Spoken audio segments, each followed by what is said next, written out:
Gente, está dando para enxergar essa mesinha aqui? O que é isso? Uma garrafa de água. Bom, parece ser uma garrafa de água. E aqui está escrito, água mineral natural. Está fechada. O que deve ter aqui dentro? Não é nenhuma pergunta filosófica não, tá, gente? Daquela do tipo assim, será que a água, se pensasse, se consideraria água? Será que ela pensaria que existe, existo, penso, logo existe? Não, é uma pergunta simples. O que vocês acham que tem aqui dentro? Água. Vamos ver? Deixa eu abrir aqui, peraí. Abrir.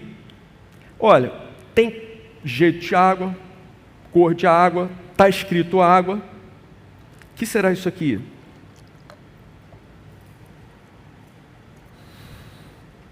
Adivinha? Alguém esperava que fosse uma coisa diferente? Pô, uma garrafa cheia de água, vai sair o que de dentro? Água. Agora tem aqui uma latinha misteriosa. O que tem aqui dentro? O que vocês acham que tem dentro dessa latinha? Não tem nada escrito. Não dá para ver a cor. Pelo jeito é o quê? Arrisca aí, pode arriscar. Eu sei o seguinte, hoje em dia, as variáveis aumentaram bastante, né? Dia desses, eu tomei uma água mineral com gás, com sabor de frutas, que veio numa latinha assim. Será que é isso? O que vocês acham que tem aqui dentro? Isso, um refrigerante. Mas que refrigerante poderia ser? A gente não sabe por enquanto. Mas o que a gente pode fazer? O que a gente fez com a água, certo? Barulho de refrigerante. Eu já senti cheiro de refrigerante. O que vai sair daqui de dentro? Tem cheiro de refrigerante, cor de refrigerante, jeito de refrigerante. Olha, gente, não é cerveja não, tá, gente? Não é cerveja, eu garanto a vocês. Guaraná. E zero, dá para saber. Por que eu afirmo para vocês que isso daqui é Guaraná zero? O que tem dentro da lata? Agora a gente tem certeza.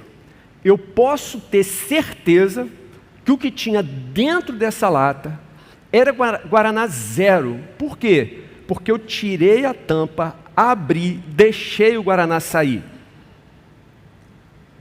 Faria algum sentido eu esperar que de uma garrafa de água saísse Guaraná? Não faz sentido nenhum. Mas depois que sai, ainda que não tenha nada escrito, não tenha nenhum rótulo, a gente vê o que saiu de dentro e a gente pode saber o que tem mais lá. Dito isso, Jesus tinha acabado de expulsar um demônio. E os fariseus disseram que Jesus tinha expulsado aquele demônio pelo poder de Satanás. Jesus fica absolutamente irado. Num primeiro momento, Jesus ainda argumenta. Jesus diz, olha, seria absolutamente incoerente, irresponsável que Satanás lutasse contra si próprio. Se Satanás estivesse lutando consigo próprio, contra os seus soldados, esse reino estaria dividido e certamente ele não iria subsistir mais por muito tempo, mas ele estaria prestes a desaparecer. Mas quem eram os fariseus que fizeram essa afirmação? Que Jesus expulsava demônios pelo poder de Satanás. Esses fariseus, eles eram pessoas religiosas. Eles alegavam ser profundos conhecedores da lei de Israel, da lei de Deus. Eles eram religiosos e assim gostavam de ter prestígio, sobretudo pela sua aparente apenas piedade e pela sua santidade tão artificial. Eles amavam ser admirados pelos homens e terem a primazia sobre os demais em virtude de uma falsa intimidade que eles queriam aparentar que tinham com Deus. Sendo assim, essa declaração de que Jesus expulsava demônios pelo poder de Satanás foi algo que Jesus considerou imensamente grave. A ponto de Jesus dizer: olha, quem pecar contra o Filho do Homem, o seu pecado pode vir a ser perdoado. Mas quem pecar contra o Espírito Santo, esse pecado não terá perdão. Diante disso, Jesus profere as seguintes palavras, que é o nosso texto base de hoje. Mateus capítulo 12, a partir do versículo 33. Se você quiser acompanhar, Mateus 12, 33 diz, é Jesus falando: considerem, uma árvore boa dá fruto bom, uma árvore ruim dá fruto ruim, pois a árvore é conhecida por seu fruto. Raça de víboras, como podem vocês que são maus dizer coisas boas? Pois a boca fala do que está cheio o coração. Guardem essa frase no coração de vocês. A boca fala do que está cheio o coração. O homem bom do seu bom tesouro tira coisas boas, o homem mau do seu mau tesouro tira coisas más. Mas eu lhes digo, no dia do juízo, os homens haverão de dar conta de toda palavra inútil que tiverem falado, pois por suas palavras vocês serão absolvidos e por suas palavras serão condenados. A boca fala do que está cheio o coração. O que vai sair daqui de dentro? O que vai sair daí de dentro? O que vai sair do meu coração quando eu quiser me expressar através de palavras, usar diversos tipos de expressão, informações, sentimentos? O que vai sair daqui de dentro? O que vai sair daqui é o que estiver enchendo o meu coração. O que vai sair daqui é o que estiver enchendo a minha alma. Ninguém espera que de uma garrafa de água saia guaraná, mas nós podemos ver o que tem dentro da latinha depois que a substância sai. Depois que saiu, dá para ver, era guaraná que tinha ali dentro. Depois das nossas palavras, depois que nós nos expressamos, depois que nós falamos, reagimos, agimos, dá para ver o que tem no coração, dá para ver o que tem lá dentro. E é interessante que nós costumamos dar mais importância a algumas obras do que a algumas questões que envolvem palavras, que envolvem afirmações e declarações que saem da nossa boca. Mas Jesus aqui mostra que mesmo as palavras que forem ditas de maneira descuidadas, precipitadas, elas vão repercutir na nossa vida durante muito tempo. Olha o que Jesus diz: no dia do juízo, os homens haverão de dar conta de toda palavra inútil que tiverem falado, pois por suas palavras vocês serão absolvidos e por suas palavras condenados. O pecado contra o Espírito Santo é uma declaração, não é uma obra, mas é algo que foi declarado. Segundo o que Jesus nos ensina, é que os pecados que envolvem as nossas palavras podem ser muito, muito, muito mais graves do que nós imaginamos.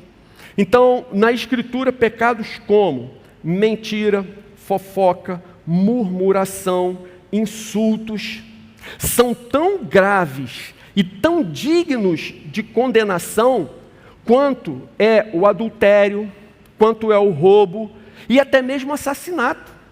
Gente, olha que coisa séria. Em 1 Timóteo, capítulo 1, versículos 8 a 10, o apóstolo Paulo faz uma lista de pecados ali.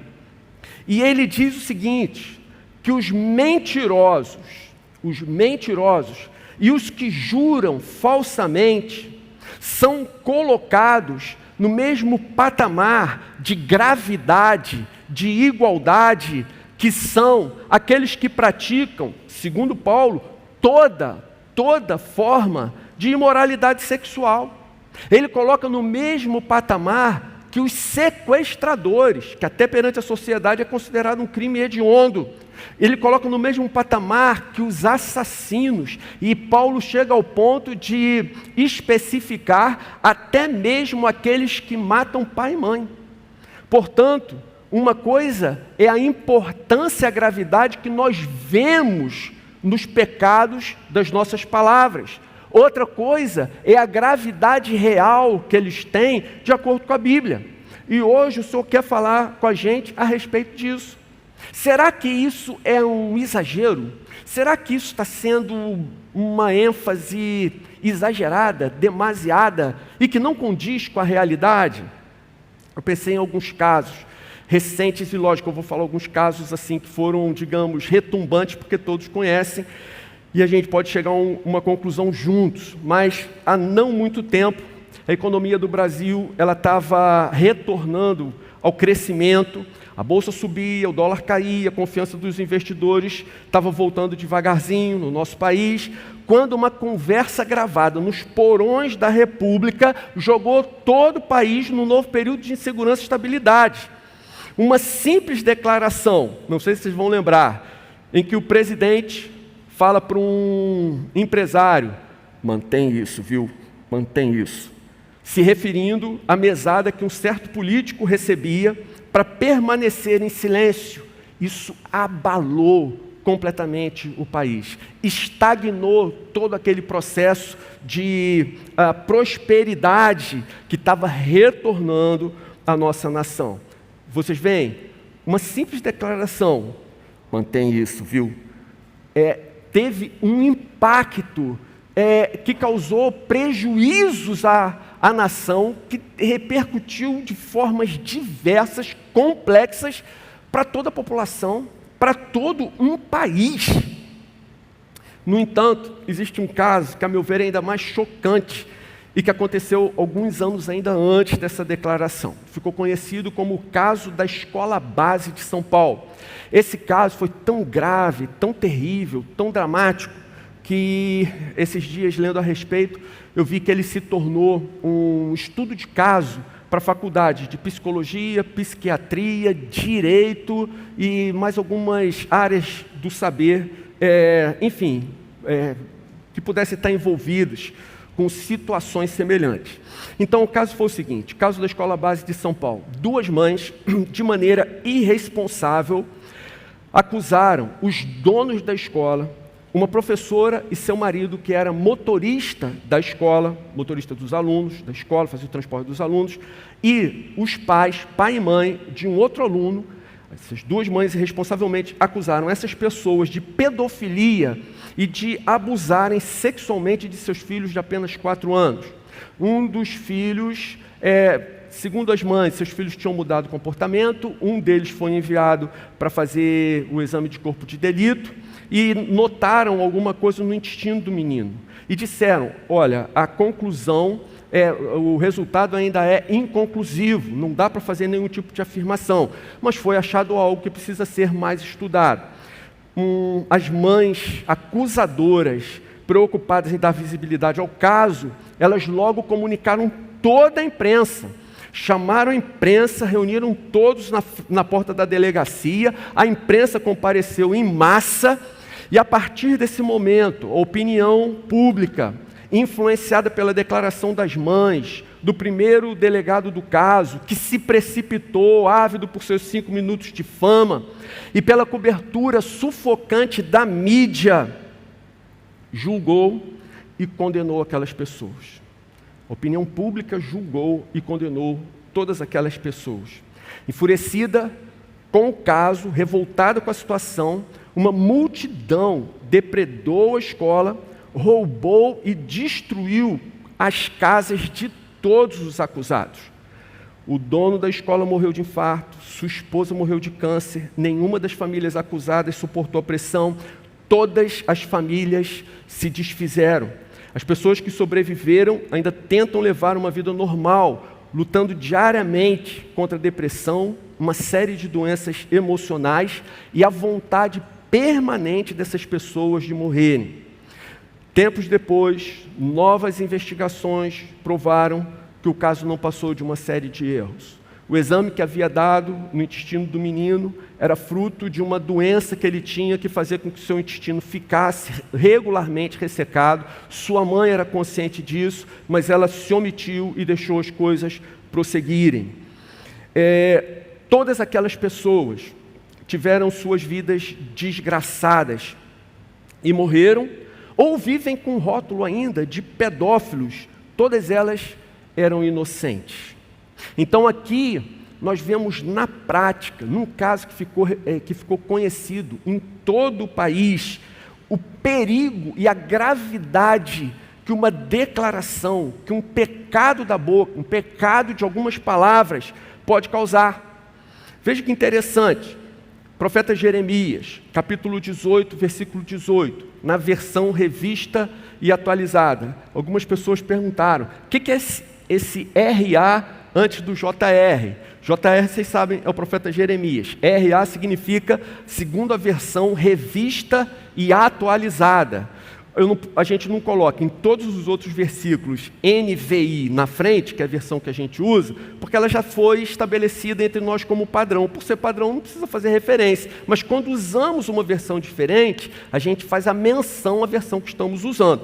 Então, no caso de Jeremias 18:18, segundo a versão revista atualizada, os profetas do profeta Jeremias disseram: venham, forjemos projetos contra Jeremias, vamos feri-lo com a língua, vamos ferir o profeta Jeremias com a língua. É possível a gente ferir as pessoas com a língua, é possível a gente ferir tanto as pessoas com a língua, que como nós acabamos de ver no caso da Escola Base de São Paulo, algumas pessoas morreram por causa desse pecado. Então você percebe, não é algo a respeito do qual nós estamos dando uma proporção gigantesca que não existe de fato, que não é real. Não. Vejam, não sei quantos de vocês têm acompanhado, isso aí agora é matéria dos últimos dias na imprensa, está em evidência nas mídias sociais nesse exato momento, o caso de Johnny Depp e sua esposa Amber Heard. Amber, apenas um ano depois de casados, acusou Johnny Depp de agressão doméstica. Depp, ao longo de quase 30 anos, já havia tido 2 esposas e nenhuma delas, em momento nenhum, fez menção a alguma atitude ou comportamento violento por parte do Johnny Depp. Mas o que aconteceu? Depois que Amber foi a público e fez a denúncia, entrou com processo pedindo, obviamente, uma indenização milionária, Johnny Depp foi cancelado e perdeu todos os seus papéis. Você reparou que ele está sumido das telas? Eu realmente tenho sentido falta dele, acho que ele é um ótimo ator. E estava observando isso, há quanto tempo que eu não vejo um filme com ele? Então, isso já tem alguns anos, eu vivi alheio a essa realidade. Talvez vocês estejam dizendo assim, pô Henrique, mas você só acordou ontem, isso daí já vem na imprensa há muito tempo. Mas eu só li na imprensa esses dias agora, anteontem e ontem, a esse respeito. E isso voltou à imprensa por quê? Porque, ao que parece, pelas novas informações que chegaram ao juiz que está conduzindo o processo, ao que parece, as brigas em geral foram provocadas por ela. Parece que ela sim, essa atriz, é uma pessoa em si violenta. Ela, segundo o Johnny Depp, ela queimou o seu rosto com um cigarro e ela arrancou um pedaço do seu dedo jogando uma garrafa de vidro que quebrou em cima dele. E essa semana o que mais repercutiu foi uma gravação apresentada no tribunal em que ela diz: vai, conte ao mundo que você, Johnny Depp, é uma vítima de violência doméstica. Veja quantas pessoas vão acreditar em você. Você é mais alto e mais forte do que eu. É isso. Percebeu? Agora, ao que tudo indica, foi mentira dela. Não era ele quem começava as brigas. Ele reagia à violência, mas quem começava era ela. E agora, o que fazer com a carreira do ator?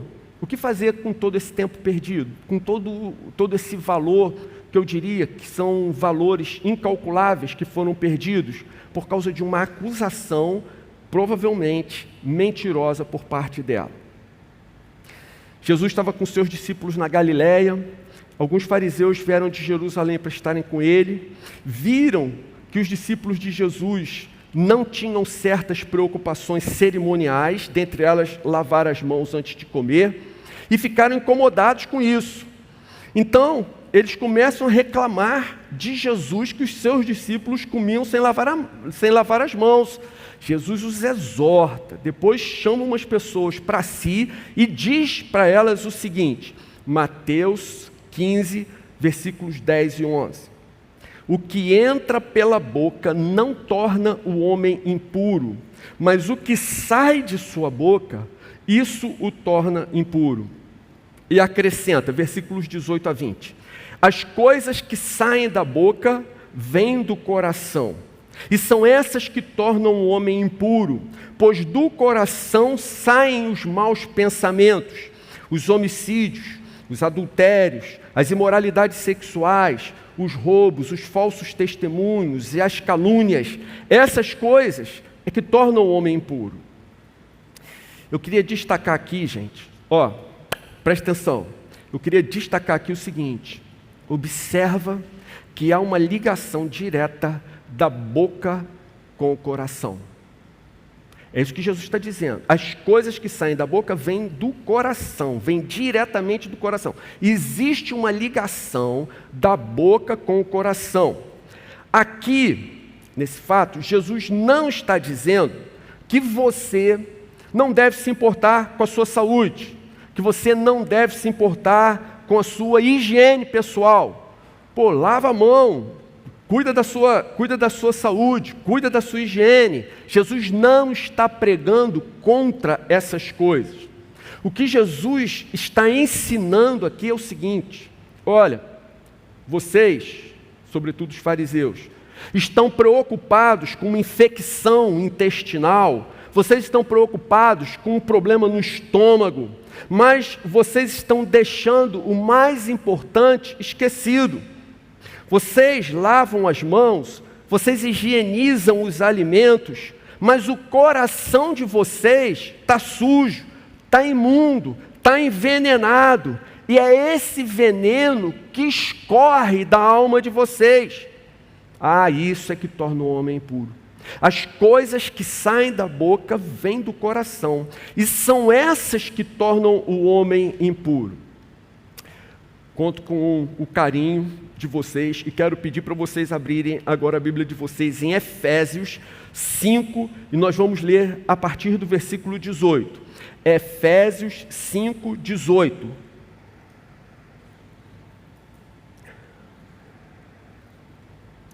Acredito que é uma das lições mais práticas em toda a Escritura, uma das mais práticas e mais importantes. Efésios 5, 18.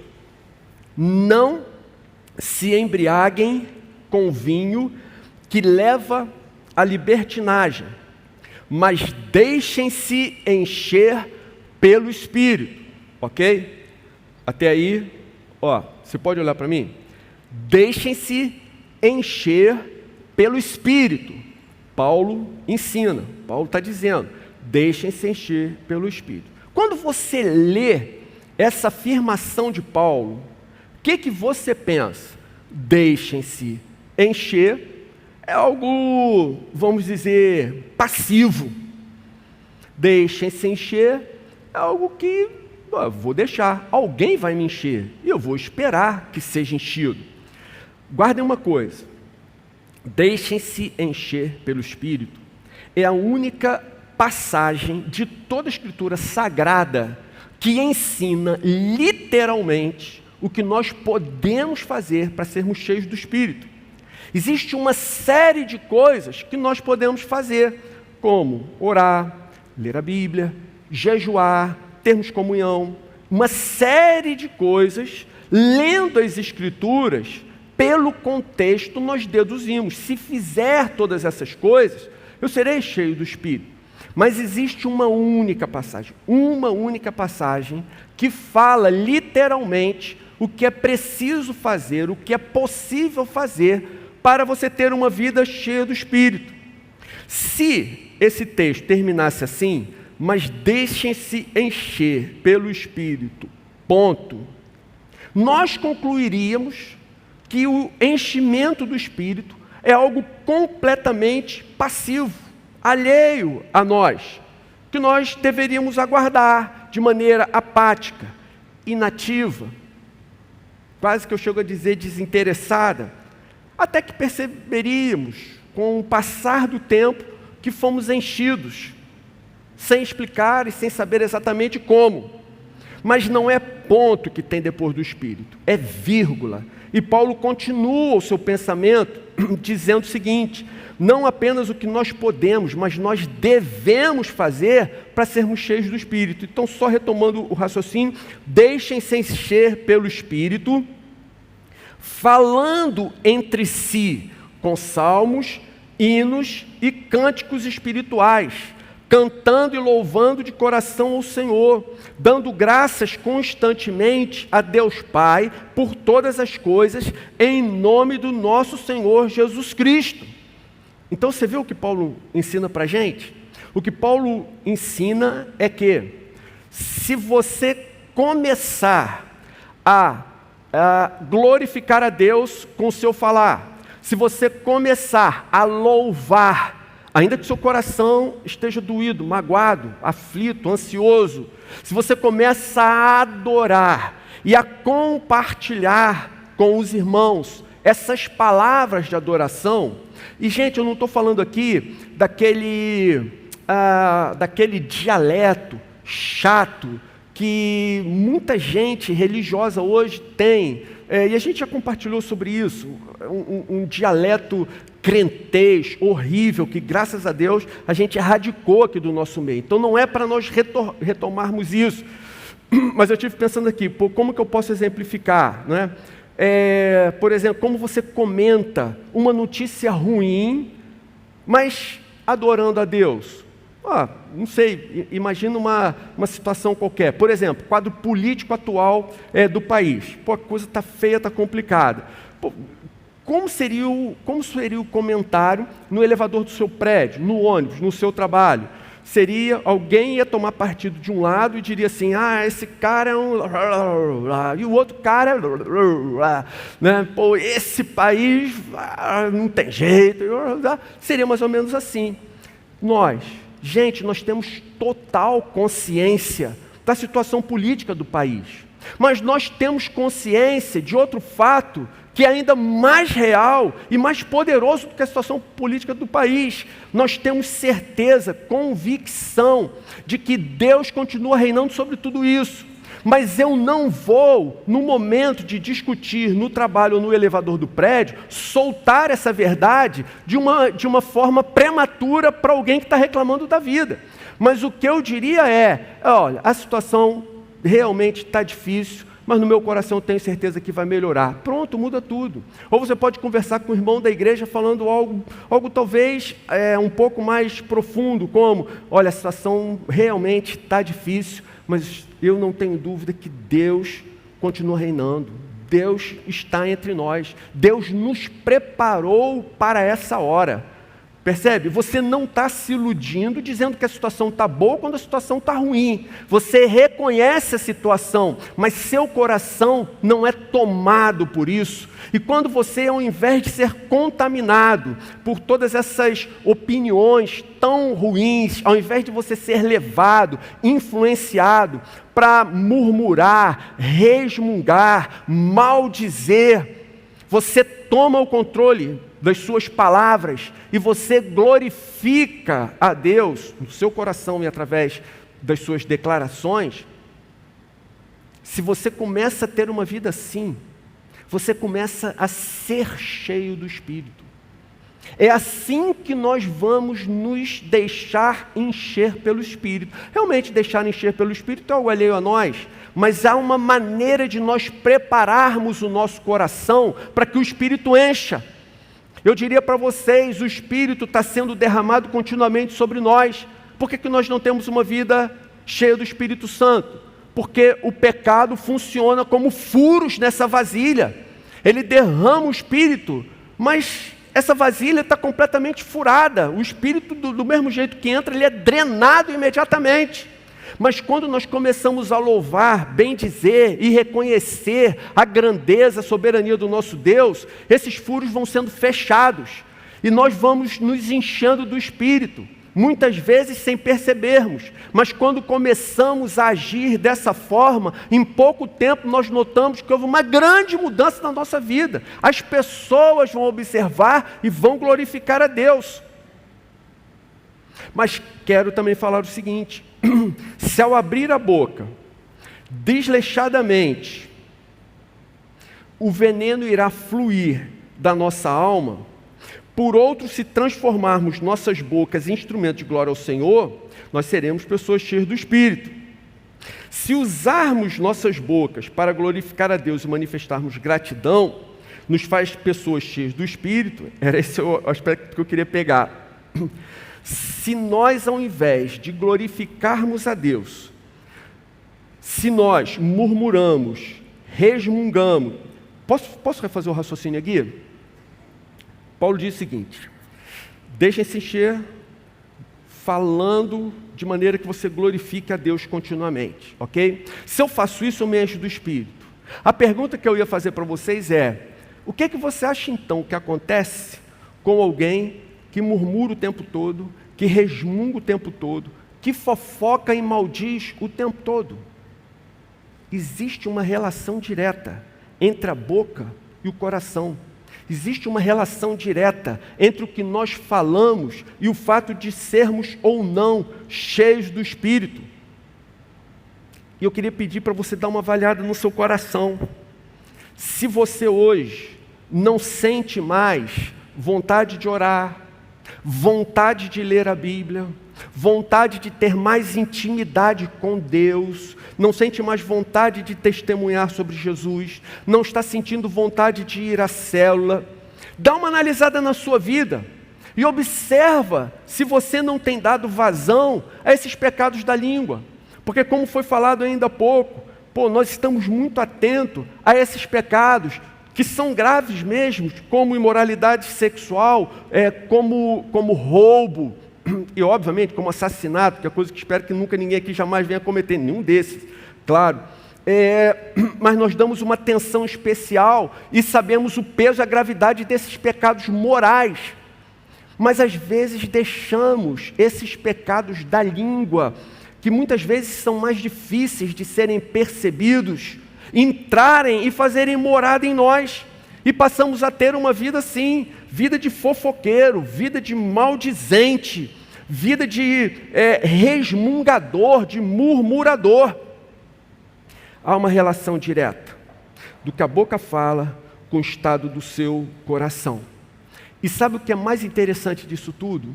É que Deus colocou ao nosso alcance mudarmos essa realidade. Nós podemos mudar isso a partir de agora. É uma decisão que nós podemos tomar. Eu não quero mais ser um murmurador, não quero mais ser um resmungador, não quero mais ser um fofoqueiro. A partir de agora, eu quero assumir um compromisso, que minha vida vai ser para glorificar a Deus, não apenas com os meus atos, minhas atitudes, mas também com a minha boca, com a minha língua, com as minhas palavras e com as minhas declarações. Mas eu vou um pouco além agora. Dos dois exemplos citados, dos dois principais, as pessoas da Escola Base de São Paulo e o ator Johnny Depp, essas pessoas, ao que tudo indica, elas foram mesmo injustiçadas. Os relatos foram mentirosos, ou pelo menos parciais e exagerados. Mas você concorda? Tem muita gente ferida, muita gente machucada, magoada, entristecida, deprimida, por esses pecados da língua, fofocas, maledicências, intrigas, boatos e mentiras. Talvez a maior parte disso tudo, dessas fofocas, desses boatos, dessas intrigas. Talvez a maior parte disso tudo não seja verdade, ou talvez seja apenas uma parte do fato. Mas eu pergunto a vocês, e se fosse verdade? E se isso tivesse de fato ocorrido da forma trágica e hedionda, como esses fatos foram divulgados no princípio? Qual seria a atitude do seu coração? Como nós deveríamos reagir a esses fatos? Então Tiago, capítulo 2, versículo 13, diz: será exercido juízo sem misericórdia sobre quem não foi misericordioso. E ele diz: a misericórdia triunfa sobre o juízo. Irmãos, ainda que tenha havido o pecado, ainda que tenha acontecido o mau comportamento, a atitude reprovável, nós devemos ser instrumentos nas mãos de Deus para que a misericórdia triunfe sobre o juízo. Aquela mulher de João 8, pela lei, deveria ser mesmo apedrejada. Mas, irmãos, eu nunca vou querer fazer parte do grupo que pegou pedra para atacar naquela mulher. O máximo que eu chegaria era me compadecer e ficar imensamente constrangido. Mas eu jamais iria querer fazer parte de um grupo que pega a pedra para atirar em alguém. Nós não fomos chamados para sermos fiscais da vida alheia. Nós não fomos chamados para sermos policiais de Cristo. Nós não estamos aqui para policiar a vida dos irmãos, para fiscalizar a vida das pessoas. Não foi para isso que fomos chamados, não foi para isso que estamos aqui, não foi para isso que o Senhor nos regenerou. Então eu queria dizer para vocês, ainda que seja verdade, ainda que tenha ocorrido, não peguem pedras, não seja severo ao julgar os outros, para que você possa contar com a misericórdia de Deus sobre sua vida. Mateus 7, 1 e 2 diz: não julguem para que vocês não sejam julgados, pois da mesma forma que julgarem, vocês serão julgados, e a medida que usarem também será usada para medir vocês. Você não tenha dúvida, em algum momento, e acredito mesmo que esse dia está mais perto do que nós imaginamos, daqui a pouco nós seremos levados à presença do nosso Deus, e ali seremos julgados. Se a minha mão tiver sido pesada nessa hora de eu julgar os outros, quando eu for julgado, Deus também pesará sua mão sobre mim. Mas se eu tiver sido compassivo, o que Jesus diz é que Deus me julgará com compaixão. Vamos fazer duas aplicações e a gente termina. Primeira aplicação: leve a sério a responsabilidade que você tem sobre suas palavras. Leve a sério a responsabilidade que você tem sobre suas palavras, porque Deus leva. Deus leva muito a sério aquilo que nós falamos, aquilo que nós declaramos, aquilo que nós dizemos. Mateus 12, 36 e 37, no dia do juízo, Jesus falando: os homens haverão de dar conta de toda palavra inútil que tiverem falado, pois por suas palavras vocês serão absolvidos, e por suas palavras serão condenados. Então o que Jesus está ensinando é: cuidado com o que você fala. Deus leva muito a sério cada palavra que é dita por nós. Um texto dentro desse assunto que enche meu coração de temor é Provérbios 6, 16 a 19. E esse texto diz: há 6 coisas que o Senhor odeia. Existem 6 coisas que o Senhor odeia, 7 coisas que Ele detesta. Dessas coisas que o Senhor odeia e detesta, 3 são referentes à língua. Língua mentirosa, a testemunha falsa que espalha mentiras e aquele que provoca discórdia entre os irmãos. Em outras palavras, o mentiroso, o que apresenta falsa testemunha, o que apresenta falso testemunho, que espalha mentiras, e aquele que provoca discórdia entre os irmãos. Eles despertam, as pessoas que praticam esses pecados despertam a ira de Deus sobre si próprias. É algo que a gente precisa livrar a nossa alma de tão grande mal. E a segunda aplicação: use sua boca como instrumento de glória ao Senhor. Agora que você sabe que existe uma relação direta entre a sua boca e o seu coração, agora que você sabe que a sua boca vai falar aquilo que o seu coração está cheio, mas se você controla a boca, você inverte o processo e você enche seu coração de coisa boa, sobretudo do Espírito Santo de Deus, passe a usar as palavras para ter uma vida cheia do Espírito. Que a sua vida, em sua vida, a misericórdia sempre venha a triunfar sobre a crítica, o juízo e a acusação. Você pode falar amém? E quero concluir dizendo, com nossas palavras, nós podemos abençoar, encorajar, motivar e fortalecer as pessoas. Mas nós também podemos ferir, maldizer, desencorajar, enfraquecer e até matar pessoas.